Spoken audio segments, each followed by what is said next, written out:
Sudah 3 minggu semenjak buaya Rizka direlokasi ke penangkaran buaya di Telitip, Balikpapan. Hingga kini, proses penyelesaian hukum kebebasan buaya Rizka masih belum memunculkan kejelasan. Sebelumnya, BKSDA Kaltim memberikan penjelasan jika buaya Rizka bisa bebas kembali ke habitatnya, dengan syarat semua buaya yang diambil oleh mereka akan dikembalikan juga ke Sungai Guntung. Namun, sampai video ini dibuat, belum ada kabar kelanjutan BKSDA untuk mengembalikan buaya Rizka ke Sungai Guntung. Karena kejanggalan inilah, yang kemudian mengundang beberapa tokoh-tokoh berpengaruh, untuk membantu Pak Ambo, membebaskan buaya Rizka ke habitatnya. Berikut rangkuman yang stok fakta unik siapkan, untuk Anda. Jangan lupa untuk tetap dukung kami dengan subscribe, share, dan like, agar video ini bisa tersampaikan ke teman-teman terdekat Anda.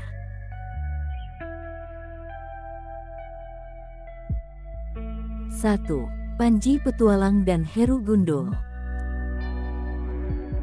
Siapa yang tidak kenal dengan kedua orang ini? Mereka adalah orang-orang yang kerap kali kita lihat di TV maupun di YouTube dengan aksi pertualangan mereka yang seru. Panji Petualang dikenal sebagai pawang hewan yang kerap melakukan perlawanan dengan hewan liar, seperti menangkap kobra dan buaya, sedangkan Heru Gundul dikenal sebagai petualang yang suka membaur dengan budaya lokal Indonesia yang unik dan khas.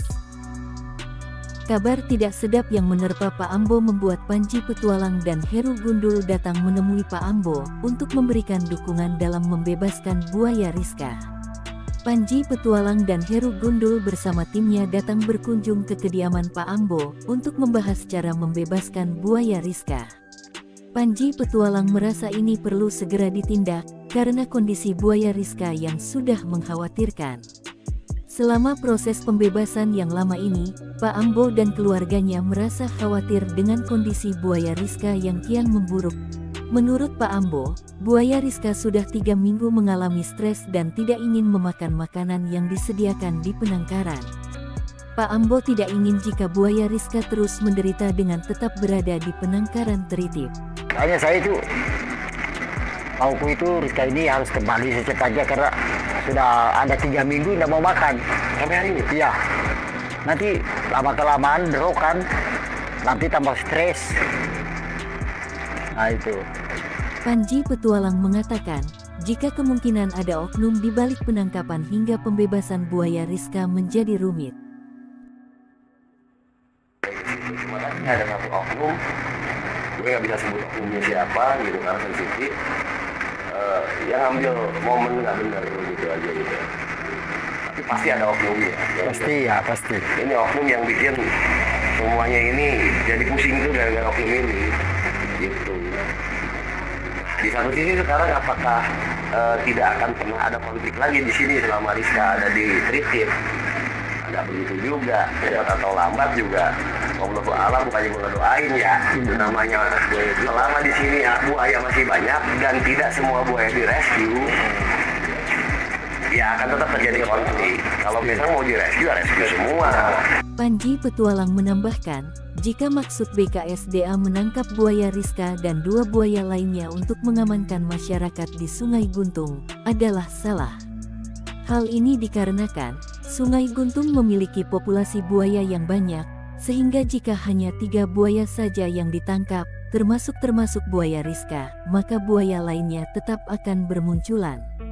Sehingga, kejadian penyerangan buaya ke warga pinggir Sungai Guntung masih tetap akan terjadi juga. Panji Petualang memberikan saran, jika seharusnya pemerintah Kota Bontang memberikan fasilitas untuk mengamankan warga pinggir Sungai Guntung, dengan membuat pagar jeruji untuk menghalau buaya-buaya menerkam warga saat berada di dekat sungai. Kan zonanya rawan konflik nih sama buaya. Nanti mungkin kita bakal bentuk itu aja Om, bentuk tim untuk bisa mengedukasi ke masyarakat bagaimana caranya beraktivitas di sekitaran sini. Atau kita bisa gunakan kayak semacam jeruji, biar kalau misalkan warga malam-malam atau sore beraktivitas di sekitaran air itu nggak langsung kena itu, kena serangan sama buaya liar lain gitu ya. Masalah di sini bukan cuma Rizka, di sini tuh banyak buayanya masalahnya gitu. Ya mungkin ntar kan teman-teman dari pemerintah kota bisa bantu ya Pak, kalau untuk bikin biologi aja sih. Sebelumnya terdapat kelompok bernama MASATA atau Masyarakat Peduli Wisata yang membuat surat terbuka ke Presiden Indonesia, Pak Jokowi, untuk membantu membebaskan buaya Rizka. Namun hingga kini, belum ada kabar dari Pak Jokowi dalam menanggapi isu ini. Panji Petualang mengakui jika hanya Pak Ambo dan buaya Rizka saja yang bisa seperti ini. Sangat disayangkan jika mereka harus berpisah karena ulah oknum yang iri dengan Pak Ambo dan mengancam kondisi buaya Rizka yang kian memburuk.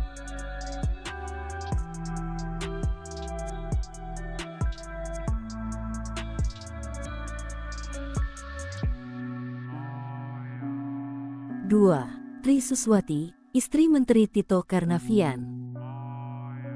Setelah kondisi buaya Rizka yang semakin memburuk tersebar di media sosial, banyak dari netizen terus berkomentar untuk meminta membebaskan buaya Rizka kembali ke habitatnya. Komentar-komentar inilah yang kemudian menggerakkan Tri Suswati, istri Menteri Tito Karnavian, melakukan protes ke BKSDA terkait kejelasan alasan penangkapan dan kejelasan kebebasan buaya Rizka ke habitatnya. Bersama didampingi dengan Akmal Malik PJ Gubernur Kalimantan Timur, Abraham Ingan Ketua Umum Gepak Kalimantan, pendamping hukum Pak Ambo dan keluarga Pak Ambo. Kejadian ini berawal dari undangan PJ Gubernur dan Tri Suswati kepada Pak Ambo untuk melakukan klarifikasi terkait kejelasan buaya Rizka pada tanggal 24 Oktober tahun 2023. Perdebatan tidak bisa terkelakkan. Tri Suswati menanyakan ke Malik, selaku Wakil Kelurahan Guntung, mengapa hanya buaya Rizka saja yang ditangkap, sedangkan buaya yang menyerang salah satu warga di desa Guntung tidak. Seperti yang kita ketahui, jika buaya ompong menjadi pelaku penerkaman warga desa Guntung, karena memiliki bekas luka di kepalanya akibat perlawanan suami korban. Malik menjawab pertanyaan Tri Suswati, jika kecurigaan mereka ada di buaya terdekat di sungai, sehingga memaksa mereka tangkap buaya-buaya tersebut untuk keamanan masyarakat serta menghindari konflik masyarakat yang marah. Namun jawaban ini tidak membuat Tri Suswati puas, karena jika memang tujuan dari penangkapan buaya ini untuk keselamatan masyarakat, seharusnya semua buaya di Sungai Guntung diambil saja, dan bukannya hanya buaya Rizka saja yang ditangkap. Itu problemnya, kalau mau artinya semua ditangkap ya semua gitu loh, jangan satu. Kalau ternyata kan ada dua yang dicurigai. Nah itu mau dibawa kemana Pak semua itu? Disuruh tangkap semua karena dia itu membahayakan banyak nelayan. Sebetulnya masalahnya itu buaya itu memang begitu. Zaman dulu belum ada manusia aja udah ada di sana. Itu yang problemnya, habitatnya memang manusia. Kalau zaman saya kecil, tempat saya mandi di situ. Iya. Aman aja kan? Ada buayanya itu. Tapi sekarang memang ada buaya yang nampak kelihatan gitu. Tri Suswati meminta BKSDA dan pemerintah Bontang untuk membuatkan semacam tempat konservasi tersendiri di dekat Sungai Guntung, agar buaya Rizka bisa lebih aman dan nyaman di sana. Pendamping hukum Pak Ambo, Abraham Ingan, menjelaskan jika pemerintah perlu memberikan perhatian lagi ke Malasah ini, karena berkaitan dengan potensi yang akan didapat. Abraham memberikan saran jika perlu dibuatkan semacam pengolahan khusus di tempat habitat buaya Rizka untuk dijadikan tempat pariwisata dan pelestarian. Sehingga warga sekitar dan pemerintah bisa mendapatkan keuntungan dari para wisatawan yang tertarik melihat aksi keakraban Pak Ambo dan buaya Rizka. Adanya pengolahan wisata di habitatnya ini akan memberikan keuntungan juga bagi Pak Ambo dan buaya Rizka, karena mereka dapat kembali lagi ke asal tempat mereka seperti sedia kala, serta pendapatan tambahan dari para wisatawan. Kemudian Tri Suswati menanyakan ke Arif Anggoro, selaku pengurus penangkaran, bagaimana penanganan buaya Rizka yang tidak mau makan hingga berminggu-minggu. Arif menjawab jika di penangkaran sudah ada dokter hewan yang menanganinya.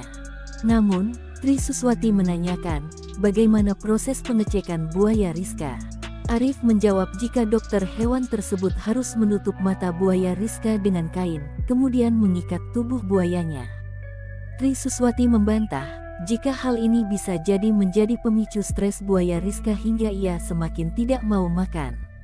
Dirawat nggak, Pak? Dirawat, ini kan Dirawat. ada di beliau. Ada. Oh, punya dokter hewannya? Punya. Kami dari panggilan aja Pak dokter hewannya, dari dinas kehewanan. Berani nggak dia meriksa itu? Tidak berani. Kami biasanya Bu, kami biasanya maaf kalau buaya sebesar itu kami tutup matanya pakai kain, kan diam dia langsung. Nah itu baru kita ikat tali temali simpul 8. Tambah stres dia. Adanya peran dari tokoh-tokoh seperti Panji Petualang, Heru Gundul dan Tri Suswati diharapkan dapat mempercepat pembebasan buaya Rizka kembali ke habitatnya, serta penanganan dalam antisipasi serangan buaya di Sungai Guntung.